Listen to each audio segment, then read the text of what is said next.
नमो सिद्धाणं नमो आयरियाणं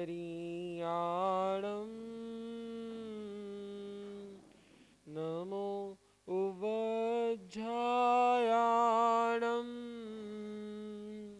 नमो लोये सवसाहुणम्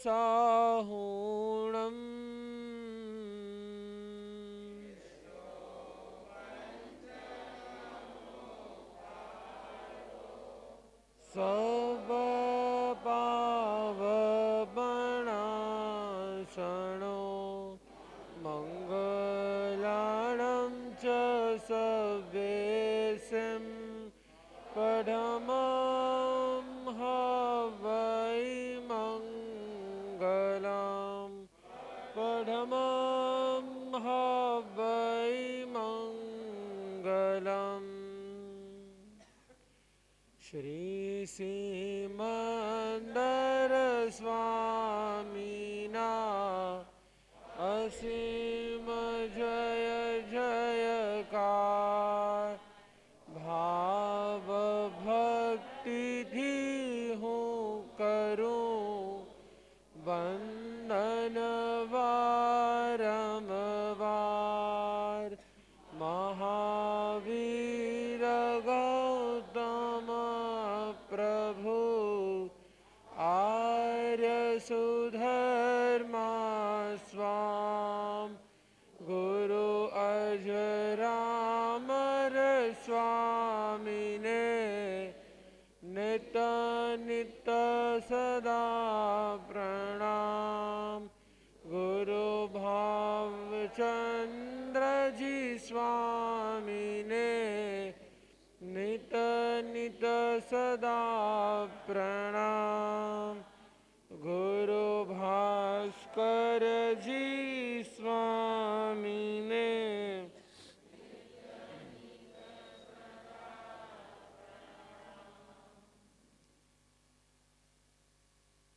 जे चरम तीर्थंकर महावीर सिंहलांछन शोभता नितबाय आभ्यंतर स्वरूपे वर्धमान गुणे हता सविजीवनी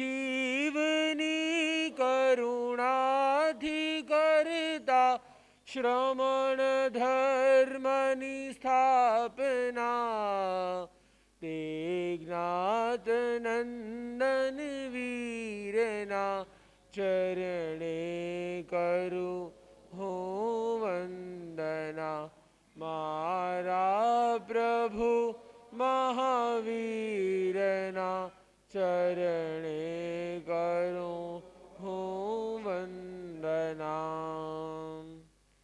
शासन पिता शर्मण भगवान महावीर स्वामी चरणों में वंदन नमस्कार करी પછી ગચ્છાધિપતિ આચાર્ય ગુરુદેવ શ્રી ભાવચંદ્રજી સ્વામી આદિ ગુરુ ભગવંતોના ચરણોમાં વંદન નમસ્કાર કરી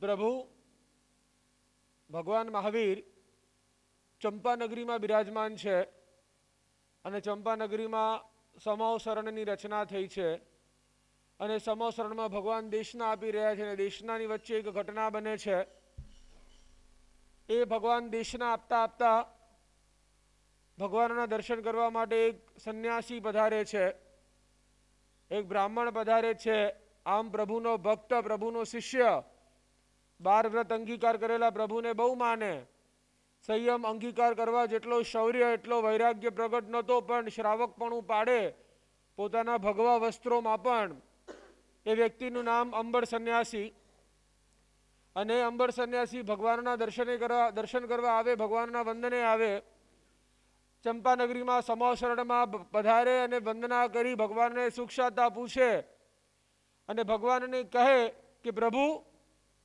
રાજગૃહી જાઉં છું એ બાજુનું કંઈ કામકાજ હોય તો તમે અહીંયાથી મુંબઈ કે અમદાવાદ કે રાજકોટ જવાના હો તો દર્શન કરવા આવો અને ગુરુદેવને કહો ને કંઈક હોય પત્ર હોય ચિઠ્ઠી હોય કંઈ કામ હોય કંઈ સંભેતરું હોય કંઈ પાર્સલ લઈ જવાનું હોય તો આપો અમે લઈ જઈએ પહોંચાડી દઈએ એ રીતે અંબર સંન્યાસી વાત કરે કે પ્રભુ કંઈ કામ હોય તો ફરમાવો, પ્રભુ કંઈ કારણ હોય તો કહો, જાઉં છું રાજગૃહી તરફ. હવે પ્રભુ કહે છે કે હા કામ તો છે, રાજગૃહી જાઓ છો તો એક કામ કરજો, રાજગૃહી જાઓ છો તો એક કામ કરજો, રાજગૃહી જાઓ છો તો એક કામ કરજો કે ત્યાં રાજગૃહીના ખૂણામાં એક નાનકડા ઘરમાં એક શ્રાવિકા રહે છે જેનું નામ છે સુલસા. એ સુલસા પાસે જજો અને સુલસાને મારા ધર્મલાભ કહેજો, એ સુલસાને મારા ધર્મલાભ કહેજો. અંબર સંન્યાસી હજી તો કન્ફ્યુઝનમાં છે, વિચાર કરે છે ભગવાનને કાઉન્ટર પ્રશ્ન કઈ રીતે કરાય, પણ એમ તો વંદના કરે અને તહત કરી અને ત્યાંથી સમોસરણમાંથી પ્રસ્થાન કરે અને રાજગૃહી તરફ આગળ વધતા જાય. અને અંબર સંન્યાસી વિચાર કરે છે એવું તે શું હશે કે ભગવાને સુલસાને ધર્મલાભ પાઠવ્યા, સુલસાને ધર્મલાભ પાઠવ્યા, બીજું કાંઈ કામ નહીં ને ખાલી એટલું માત્ર એવી છે શું સુલસામાં વિશેષતા હશે કે ભગવાનના મોઢે એનું નામ નીકળે, ભગવાનના હૃદય એનું નામ વસે. એવું તે સુલસામાં શું હશે કે ભગવાનના મોઢે એનું નામના ઉચ્ચારણ થાય. તમે આગમ કાઢીને જોજો, બહુ ભાગ્યે ભગવાને કોકના નામ લીધા છે, ભાગ્યે ભગવાનના મોઢે કોકના નામ નીકળ્યા છે. સૌથી વધારે નીકળ્યા હોય તો કદાચ ગૌતમ સ્વામીના, અને એકાદ બે વખત ક્યાંક કોકના નીકળ્યા હોય એમાં એક વ્યક્તિ છે સુલસા. સ્પેશિયલી મેન્શન કર્યું કે સુલસાને મારા ધર્મલાભ કહેજો. અંબર સંન્યાસી કન્ફ્યુઝડ છે, વિચારે છે કે સુલસાને ધર્મલાભ શેના માટે, સુલસાને ધર્મલાભ શું કામ, એવું તે શું છે સુલસામાં કે જે બીજા કોઈમાં નથી અને ભગવાનના મોઢે સુલસાનું નામ નીકળે. આપણે વાત કરી હતી ને, શિષ્યના હૃદયમાં ગુરુનું સ્થાન હોય ને એ સ્વાભાવિક છે, એ નેચરલ છે, એ શિષ્યની ફરજ છે, નહીં તો શિષ્ય ન કહેવાય, શિષ્યના હૃદયમાં ગુરુનું સ્થાન હોવું એ બહુ વિશેષતાની વાત નથી, બહુ મહત્વની વાત નથી, એની ફરજમાં આવે, એના કર્તવ્યમાં તો જ એ શિષ્ય ગણાય, નહીં તો શિષ્ય ન ગણાય. પણ જે દિવસે ગુરુના હૃદયમાં શિષ્યનું સ્થાન પ્રાપ્ત થાય, ગુરુના હૃદયમાં શિષ્ય બિરાજમાન થાય, ત્યારે એ શિષ્યની વિશેષતા છે કે એણે ગુરુ પાસે કંઈક મેળવ્યું છે, કંઈક પ્રાપ્ત કરેલ છે. અને એવું કંઈક સુલસાએ પ્રાપ્ત કર્યું હતું કે જ્યારે એ અંબર સંન્યાસીને ભગવાને સુલસા માટે સંદેશો પાઠવ્યો. ખાલી વિચાર કરજો, અમારા જેવા હોય ને એમ લોજિકલી વિચાર કરે. રાજગૃહ એટલે શ્રેણિક મહારાજાની નગરી, શ્રેણિક મહારાજાનો મહેલ જેમાં આવે છે, પ્રભુને રોજ માનનારો શ્રેણિક, પ્રભુની ભક્તિ કરનારો શ્રેણિક, આખા રાજ્યનો અધિપતિ સમ્રાટ અને ભગવાનનો શિષ્ય શ્રેણિક. દિવસ ઉગે ને ભગવાન જે દિશામાં બિરાજમાન હોય ત્યાં વંદના કરે અને પછી પોતાનો દિવસ શરૂઆત કરે. ભગવાનના સમાચાર જે લઈને આવે ને મોં માંગી રકમ ઇનામમાં આપે. એ શ્રેણિક, એ નગરનો અધિપતિ ભગવાનનો શિષ્ય છે. વીઆઈપી કેટેગરીમાં છે ને, વીઆઈપી કેટેગરીમાં. તમે દિલ્હી જતા હો અને તમને ખબર હોય કે ભાઈ કંઈ કામ હોય તો કોને અમે કહી જાઓ મોદીને સમાચાર આપજો, મોદી આપણને ઓળખે. ધારો કે તો ત્યાં બીજા કોઈને સમાચાર આપવા કરતા તો આપણે જઈએ ને કે ભાઈ એને કહેજો ભાઈ આપણા શ્રાવક છે, આપણને ઓળખે છે, ગુરુદેવને મળી ગયા છે, દર્શન કરી ગયા છે. આપણે તો સીધી એ જ વાત કરીએ, નામ લેજો ખાલી, ભાવચંદ્રજી સ્વામી ઓળખી જશે. વીઆઈપી પર્સન છે, રાષ્ટ્રના પ્રધાનમંત્રી છે. એ રીતે એ રાજગૃહીનો અધિપતિ શ્રેણિક, રાજા શ્રેણિક, સમ્રાટ શ્રેણિક, એ ભગવાનને માનતો હોય ને એને સંદેશો મળતો હોય ભગવાનનો, તો ભગવાને એના માટે કાંઈ કીધું નહીં. એ નગર જેનો રાજા ભગવાનને માનતો હોય, આખો નગર ભગવાનને માનતો હોય, મોટા મોટા શ્રેષ્ઠીઓ હશે, મોટા મોટા દાનવીરો હશે, મોટા મોટા મંત્રીઓ હશે જે ભગવાનના ચરણમાં સમર્પિત હશે, એ કોઈને ભગવાને યાદ ન કર્યા અને ભગવાને કોકને યાદ કર્યા તો કોણ? સામાન્ય એવી શ્રાવિકાએ સુલસાને ભગવાન યાદ કરે. અંબર વિચારમાં પડે કે કાંઈક તો સુલસામાં કાંઈક તો છે કે જેને ભગવાન યાદ કરી રહ્યા છે. શું છે ને તપાસ તો કરવી ઘટે, પરીક્ષા તો કરવી બને. ગયા રાજગૃહના નગરે, રાજગૃહના દ્વાર ઉપર. વાર્તા તમને બધાને ખબર છે. પહેલો દિવસ થયો, બ્રહ્માનો અવતાર લીધો, બ્રહ્માનો રૂપ બ્રાહ્મણ હતા, તપસ્વી હતા, વૈકર્ય લબ્ધિધારી હતા. બ્રાહ્મણનો રૂપ લીધો, આખો નગર દર્શન કરવા માટે આવે, વંદન કરવા માટે, ચમત્કારો બતાવ્યા. અને ચમત્કારો બતાવ્યા એટલે લોકો ગાંડા થાય. હમણાં તમને સમાચાર મળે ને, 2 ગલી છોડીને કોક આવ્યા છે, ચમત્કાર બતાડે છે, તમે જે માંગો એ વસ્તુ પૂરું કરે છે. ચોમાસી પાખી એક બાજુ રહી જાય. પહોંચો કે ન પહોંચો? બસ 1 જ કલાક સવારે દર્શન આપશે 7 થી 8. આપણે 8 વાગ્યા પછી છોટે ગુરુદેવનું વ્યાખ્યાન સાંભળી લેશે. પેલા જઈ આવીએ, પછી ચાન્સ નહીં મળે. નહીં સાચું કહેજો, શું કરો? આખું નગર જ્યાં દોડે, આખું નગર જ્યાં દોડે, બ્રહ્માનો અવતાર લીધો, ચમત્કારો બતાડ્યા, નગર આવે, પગે લાગે. એક વ્યક્તિ નથી આવ્યું, તો એ વ્યક્તિનું નામ છે દિવસ બીજો. એ વ્યક્તિનું નામ છે સુલસા, દિવસ બીજો. સુલસા નથી આવી, પ્રયોગ હજી ચાલુ છે, પ્રશ્ન હજી ચાલુ છે, પરીક્ષા હજી ચાલુ છે. બીજો દિવસ થયા, વિષ્ણુનો અવતાર લીધો, હવે તો આવશે. આખું નગર ભેગું થયું, એક વ્યક્તિ ન આવીને વ્યક્તિનું નામ છે, એ વ્યક્તિનું નામ છે સુલસા. બીજો દિવસ, ત્રીજો દિવસ, મહેશનો અવતાર લીધો, હવે તો સુલસા આવશે. બધા આવ્યા પણ એક વ્યક્તિ ન આવી, એ વ્યક્તિનું નામ છે, એ વ્યક્તિનું નામ છે સુલસા. ધ્યાન રાખજો, આ માથાની કિંમત હોય, આ માથાની કિંમત હોય. આ માથું શ્રેણિક પાસે ન નમાવવું પડે ને એટલે શાલીભદ્ર દીક્ષા લઈ લે. આ માથું શ્રેણિક પાસે ન નમાવવું પડે ને, મહાવીર સિવાય આ માથું ક્યાંય નમે નહીં. 99 પેટી ગઈ તેલ લેવા. નથી જોઈતી એ 99 પેટી, નથી જોઈતું એ સુખ સાહેબી, નથી જોઈતું કાંઈ. જો આ માથાની કિંમત એટલી જોઈ કે શ્રેણિકની સામે માથું ઝુકાવવું પડે, મારા મહાવીરને છોડીને, તો આ સંસાર નથી જોઈતો. અને તમારે અને મારું માથું કેટલું સસ્તું, બસ ખબર પડવી જોઈએ. ખબર પડી જોઈએ હર એક પ્રતિમાની પાસે ને હર એક મંદિરની પાસે. અમને ભલે સ્થાનકવાસીપણાની ગમે એટલી શિખામણો આપતા હો, અહીંયા ગમે એટલી મોપતી પહેરીઓને બેસતા હો, પણ જાઓ ત્યારે હર એક મંદિરમાં તમે જવાવાળા છો. ગોવામાં જાઓ તો ચર્ચમાં જવાવાળા તમે છો. ક્યાંક કોઈક જગ્યાએ જાઓ તો દરગાહમાં જઈને માથું ટેકાવવાવાળા તમે છો. એ બાકી નથી રહેતું, કોઈ વસ્તુ બાકી નથી રહેતી. હરેક તહેવારો ઉજવવાવાળા તમે છો. ચોમાસી બાકીના દિવસે હોળી આવતી હોય તો હોળી દર્શન કરવા જવાવાળા આપણે છીએ. કેમ? અરે મનની ઈચ્છા પૂરી થશે, બાદ બાકી બધું મૂકો એક બાજુ. દિવાળીના પાખી છોડીને દિવાળીના બધું કરવાવાળા આપણે છીએ. હવે તો ઘરમાં પ્રતિમાઓ લઈ આવીને ગણેશ સ્થાપના કરીને ઘણી બધી વસ્તુઓ કરવાવાળા આપણે છીએ. એ નવરાત્રિના આંબિલની હોળીમાં આખી આખી રાત નાચવાવાળા આપણે છીએ. એ કયા તહેવારો આવે છે, કઈ વસ્તુ આવે છે, ક્યાં શું સંસ્કારો બગડે છે, કાંઈ જોયા વગર ક્યાંક ફરવા જાઓ ને ક્યાંક મંદિર, ક્યાંક મસ્જિદ કે ક્યાંક ચર્ચ કે કાંઈ બી હશે ને, કોક દરગાહ હશે ને, ત્યાં જઈને માથું નમાવવા વાળા આપણે છીએ. નથી? બસ એ માથાની કિંમત આપણી કે આપણું માથું ગમે ત્યાં ઝૂકી જાય, આપણું માથું ગમે ત્યાં નમી જાય. ભલે આપણે કહેતા હોય કે ના, આવતા ભાવમાં શાસન જોઈએ, શાસન પ્રત્યેની વફાદારી કેટલી, શાસન પ્રત્યેનો બહુમાન ભાવ કેટલો, મહાવીર ઉપરનો વિશ્વાસ કેટલો.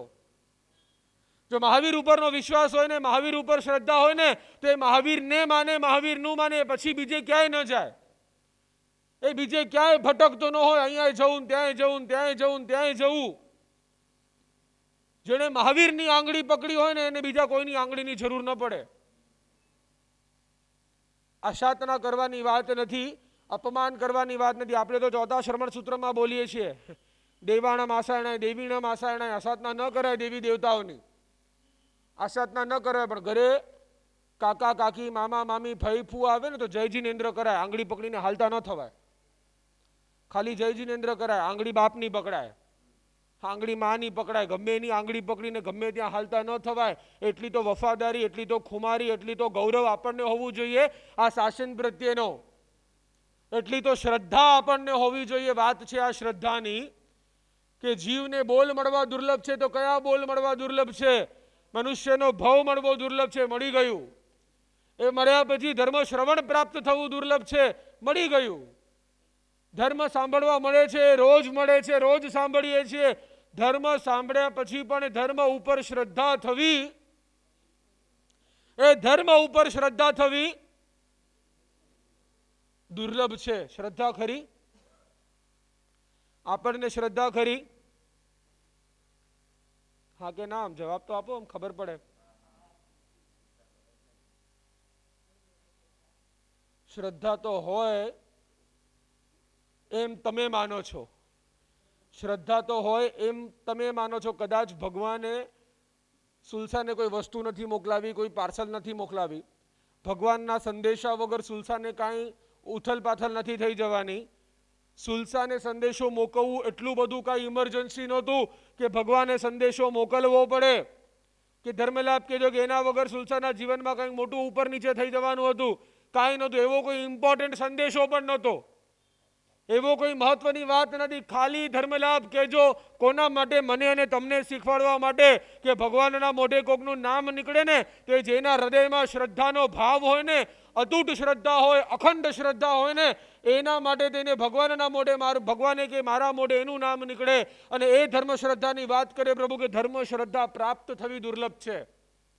આખા સમોસરણમાં બેઠેલા ઘણા બધાને ધર્મ શ્રવણ કરતા હશે, પણ શ્રવણ કર્યા પછી ભગવાન ઉપર શ્રદ્ધા પ્રાપ્ત થાય ને એ તો કોક જ હૈવંતો નીકળે, કોક જ ગૌતમ નીકળે ને કોક જ સુલસા નીકળે. એ કોક જ સુલસા નીકળે. આપણે માનીને બેઠા હોઈએ કે હા પ્રભુ પ્રત્યે આપણને શ્રદ્ધા તો ખરી. ત્યારે ઓલો અંબર સંન્યાસી મહેશનું રૂપ લે કોઈ નથી આવતું, બધા આવે છે, એક સુલસા નથી આવતી.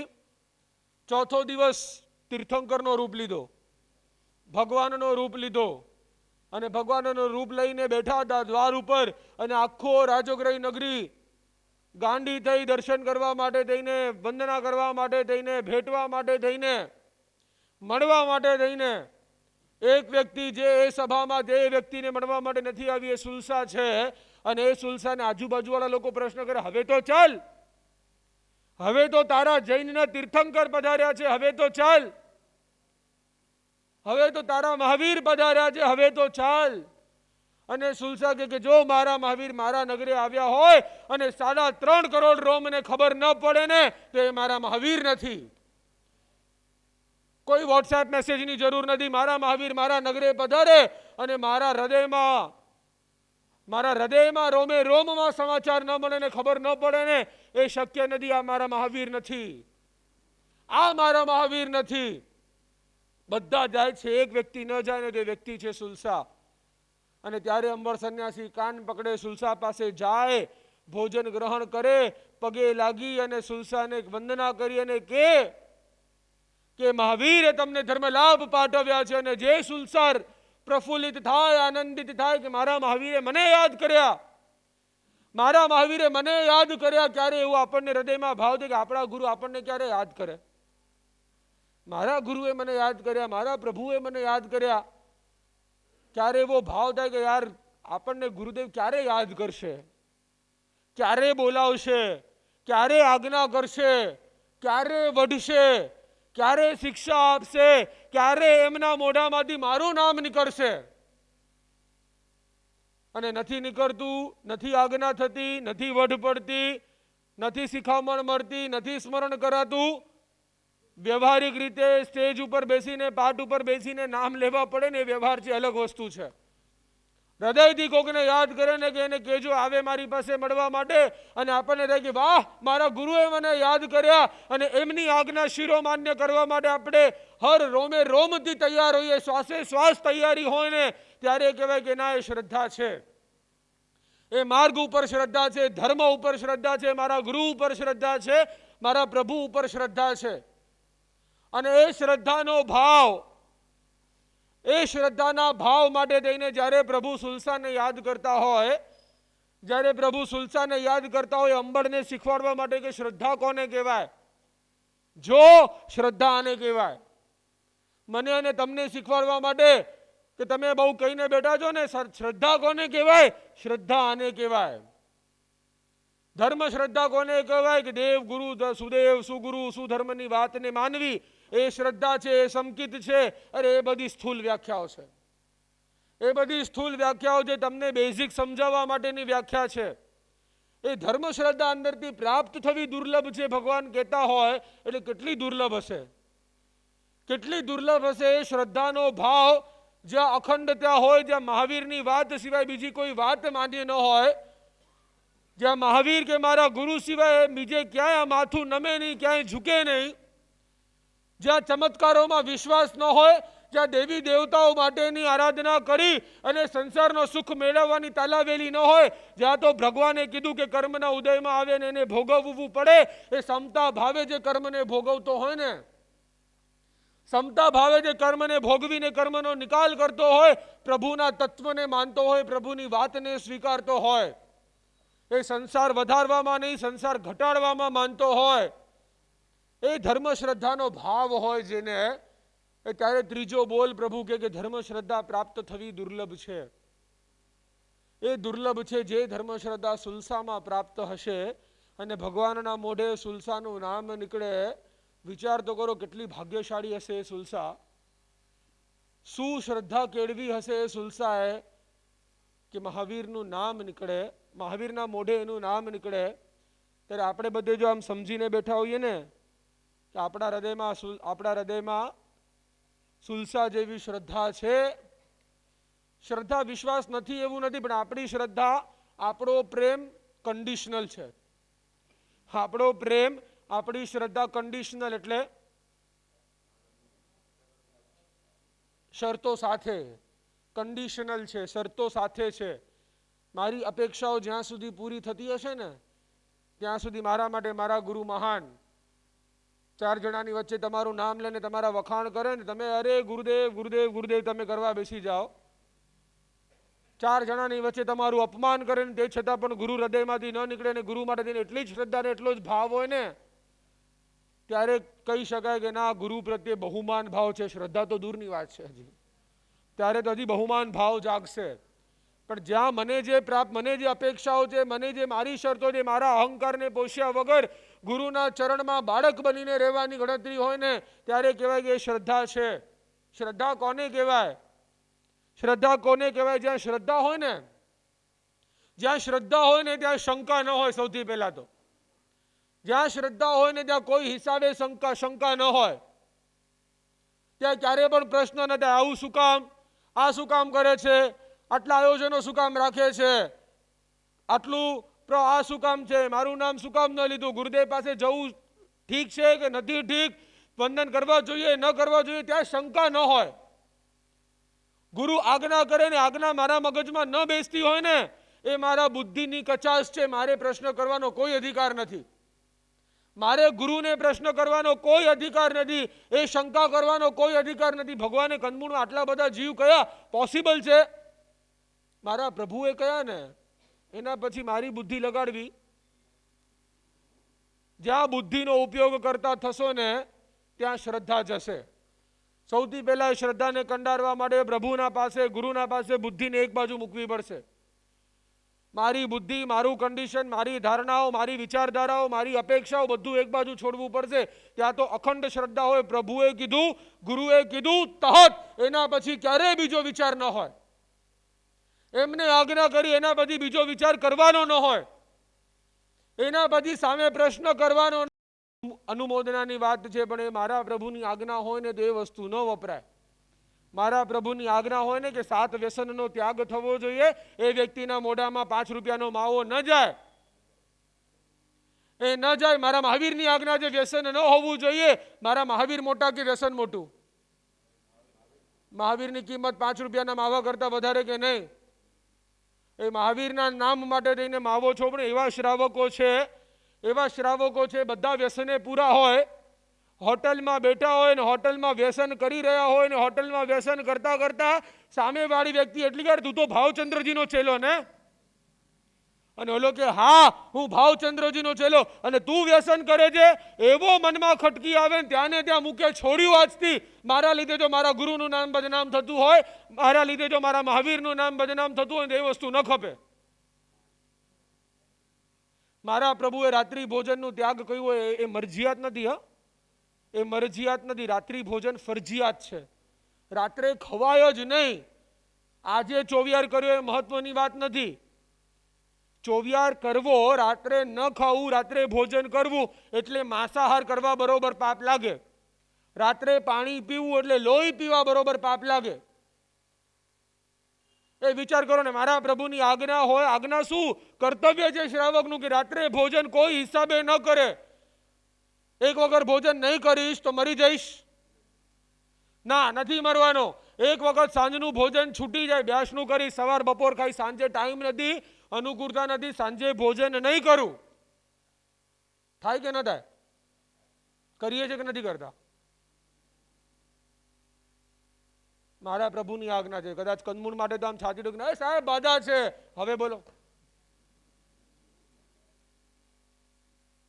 એ રાત્રે 11 વાગે ને 12 વાગે ને 12:30 વાગે આપણા હૃદયમાં જો જૈનના ઘરમાં થાળી ભરાયેલી પડી હોય ને, તો શરમ આવી જોઈએ પોતાની જાત ઉપર કેવડાવતા કે મને પ્રભુ ઉપર શ્રદ્ધા છે. પ્રભુ ઉપર શ્રદ્ધા હોય ને તો એને આજ્ઞા પાડવાની તૈયારી હોવી જોઈએ, એની આજ્ઞાને શિરોમાન્ય કરવાની તૈયારી હોવી જોઈએ. મારા પ્રભુની આજ્ઞા ન હોય ને કે રાત્રિ ભોજન ન કરાય તો કોઈ હિસાબે ન કરાય. ગૌરવ થાય. હમણાં જ સામખિયારીમાં તમે બધા આવ્યા હતા. સામખિયારીમાં તમે જોયા હશે, નાના નાના બાળકોને સ્ટેજ ઉપર અમે બોલાવ્યા હતા. શિબિરના બાળકો, જ્ઞાનોત્સવના બાળકો. વોટ્સએપ ઉપર સમાચાર મોકલી દીધા છે સરદાર સંઘ અને આખા સુરેન્દ્રનગરમાં 3 નવેમ્બરથી 7 નવેમ્બર 3, 4, 5, 6, 7 ભાઈ બીજ, ત્રીજ, ચોથ, પાંચમ અને છઠ જ્ઞાનોત્સવ 10મું વર્ષ ઉજવાય છે. ભવ્યાતિ ભવ્ય જ્ઞાનોત્સવ. 200 ઉપરાંત બાળકો આવશે, જેમાંથી 125 મુંબઈના નામો આવી ગયા, 20-25 ગુજરાતના નામો આવી ગયા, એટલે 150 થઈ ગયા. હવે 100 એન્ટ્રી બાકી છે, ખાલી 100 બી નહીં, 75 જેટલી એન્ટ્રી બાકી છે. અને હજી તો સમય આપણી પાસે છે, પણ જ્યારે એન્ટ્રી ભરાઈ જશે ત્યારે અમે એ હાઉસફુલ કરી નાખશું. અને એ શિબિરમાં આવનારા બાળકોમાં કદાચ હસુભાઈ તમે પારણું કરાવવા આવ્યા હો અને 1 થી કરીને 50 સુધીના નંબરમાં પારણું કરાવવા ગયા હો ને, એમાં જેટલા નાના બાળકો તમને દેખાયા છે ને બધા જ્ઞાનોત્સવના સ્ટુડન્ટ છે. એ પહેલો આર્યન હોય તોય ભલે ને, પછી કાવ્ય ખુશી હોય તોય ભલે, એ પરિધિ હોય તોય ભલે ને, પૂજા હોય તોય ભલે ને, યયાતિ હોય તોય ભલે ને, મિત્તલ હોય તોય ભલે, એ તીર્થ હોય તોય ભલે, બધા જ્ઞાનોત્સવના વિદ્યાર્થીઓ, સિદ્ધાંશ હોય તોય ભલે. 1 થી 50માં તમને જેટલા નાના છોકરાઓ દેખાય ને એ બધા જ્ઞાનોત્સવના વિદ્યાર્થીઓ છે. એક જ વસ્તુ ગુરુદેવ માટે વર્ષી તપ કરવાનો છે ને અમે કરશું. એ 11 વર્ષનું આર્યન કે હું વર્ષી તપ કરીશ, સ્કૂલમાં જવાનું, ક્લાસમાં જવાનું, સાંજે પાછા ચોવિયાર કરે, અત્તરપારણું કરીને પાછા ક્લાસીસમાં જાય, ઇન્ટરનેશનલ સ્ટેટ લેવલ ઉપર યોગા કોમ્પિટિશન કરે, એ ઉપવાસના દિવસે કલકત્તામાં યોગા કોમ્પિટિશનમાં પાર્ટિસિપેટ કરતો હોય. આજે સવારમાં સમાચાર લઈને ઉપવાસના પચખાણ લઈ લીધા છે. એ નાનકડો 10-11 વર્ષનો આર્યન વર્ષી તો પૂરું થયું ને મારી પાસે આવ્યો તો બસ ગુરુદેવ ધન્યવાદ, આભાર, તમારા લીધે, થેન્ક યુ, તમારા લીધે અમારો વર્ષી તપ થઈ ગયો. મેં કીધું વર્ષી તપ પૂરું થઈ ગયું, હવે શું કાલથી? કે કાલથી બધું રૂટીન. હવે રાત્રિ ભોજન કરવાનું? કે જોઈશ, ટ્રાય કરીશ. મેં કીધું ન ચાલે, આખું વર્ષ ચાલ્યું ને? તો કે હા. બધું બાધા લઈ લે, આવતા 6 મહિના સુધી ચોવિયાર કરવાનો, રાત્રિ ભોજન ત્યાગ. કે મને તો વાંધો નથી, મમ્મીને કહો. મમ્મી એ બાજુમાં જ ઊભી હતી. મમ્મી કે હવે બોમ્બ મારા ઉપર ફૂટ્યો. મમ્મી સામે જોયું, મમ્મી અમારા જ્ઞાનોત્સવની સ્ટુડન્ટ છે, વોલેન્ટિયર છે અને વર્ષી તપ કરેલું હતું. મમ્મીને કીધું બોલો, તો કે વાંધો તો નથી, પણ ઘરમાં, મેં કીધું ઘરમાં જો 1 વર્ષ સમજી શકતા હોય તો હજી ન સમજી શકે? સમજી શકે. કે ગુરુદેવ બાકી બધું તો ઠીક છે, 20 દિવસ આફ્રિકા ફરવા માટે જવું છે, એટલી છૂટ આપો, બાકી વાંધો નથી. મેં કીધું કેમ? 1 વર્ષ 200 ઉપવાસ કર્યા, 20 દિવસ સાંજે નહીં જમો તો નહીં ચાલે? કે એવું તો નથી, પણ બધા હશે.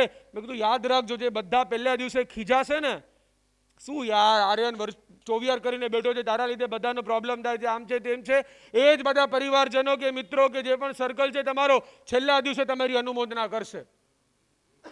મેં કીધું બાધામાં કોઈ છૂટછાટ નહીં, 1 દિવસની છૂટ નહીં. લેવી છે બાધા? બોલ. આર્યન કે મને તો વાંધો નથી. હવે એ વાંધો ન કરે, મમ્મી વાંધો કરે એટલે મમ્મીને શરમ આવે. બંને જણાએ બાધા લીધી, પ્રોબ્લેમો થયા, આફ્રિકામાં પ્રોબ્લેમો થયા, ચોવિયારની બાધા પૂરેપૂરી પાડી અને આજ સુધી આવતા 6 મહિના સુધી શિબિરમાં ન આવે ને ત્યાં સુધી ચોવિયારની બાધા લીધેલી છે, ચોવિયાર પાડે છે. ચોખ્ખો ચોવિયાર, 10 વર્ષનો 11 વર્ષનો છોકરો વર્ષી તપ પૂરો થયા છે પછી પણ ચોવિયાર કરી રહ્યો છે. ગૌરવ થાય છોકરા શિબિરાર્થીઓ ઉપર કે ગુરુ આજ્ઞા માટે થઈને ખાલી અનુકૂળતા પ્રતિકૂળતા પછી ગુરુદેવે કીધું ને કરવાનું છે એટલે કરવાનું છે. ગુરુદેવે કીધું ના ચોવિયાર કરવું પડે, ચોવિયાર કરવું જોઈએ, ઠીક છે ચોવિયાર કરીશ. આજ સુધી એક પણ વખત, એક પણ દિવસ એને બાધા તોડી નથી, બાધા છોડી નથી. એપલ ખાઈને ચોવિયાર કર્યો છે, મમરા ખાઈને ચોવિયાર કર્યા છે, કાંઈ ખાધા વગર પાણી પીને ચોવિયાર કર્યો છે, એક ખાલી દૂધ પીને ચોવિયાર કર્યો છે. અને પાછો આખા દિવસનો સ્કેડ્યુલ બાંધેલો ક્લાસીસ હોય, ટ્યુશન્સ હોય, બધું હોય. અને એ છતાં પણ એટલે જ્યાં શ્રદ્ધા હોય ને ત્યાં શંકા ન હોય, ત્યાં તો ખુમારી હોય પાડવાની, એ નિયમો પાડવાની, પ્રભુની આજ્ઞાને માનવાની. ત્યારે સુલસા જેવો ભાવ પ્રભુને જાગે, મારા ગુરુને જાગે મારા ઉપર. ત્યારે આજે ચોમાસી પાખીનો દિવસ છે. ગુરુદેવ કહેશે કમસે કમ 4 મહિના માટે, કમસે કમ 4 મહિના ગુરુ મહારાજ પધાર્યા છે. ચોમાસું છે, આરાધના કરવાનો અવસર છે. એ 4 મહિના સુધી રાત્રિ ભોજન, કંદમૂળ વગેરે નિયમો જે ગુરુદેવ આપશે. આજનો ચોમાસી પાખીનો મોટો દિવસ એ સામાયિક પ્રતિક્રમણથી કરીને કંદમૂળથી રાત્રિ ભોજનના ત્યાગ સુધી ઘણા બધા સંકલ્પો લેજો અને પાડજો. કેમ? મારા પ્રભુની આજ્ઞા છે એટલે. કેમ? મારા ગુરુની આજ્ઞા છે એટલે. કેમ? મારો ધર્મ એમ કહે છે એટલે. કેમ? મારા શાસ્ત્રો એમ કહે છે એટલે. એના માટેથી સંસારની જે વસ્તુ છોડવી પડે ને એ બધું સુખ છોડવાની તૈયારી છે. એ તૈયારી સાથે આગળની શ્રદ્ધાની વાત વળી પાછા અવસરે આપણે ભેગા થશું. આવતીકાલે ગુરુ પૂર્ણિમા છે, કાર્યક્રમ છે, એટલે પરમ દિવસે વળી પાછા આપણે ઉત્તરાધ્યાન સૂત્ર એ ત્રીજો બોલ ધર્મ શ્રદ્ધા ઉપર વળી પાછું આપણે કન્ટિન્યુ કરશું. એ જ મંગલ ભાવના સાથે આજના પ્રવચનને વિરામ.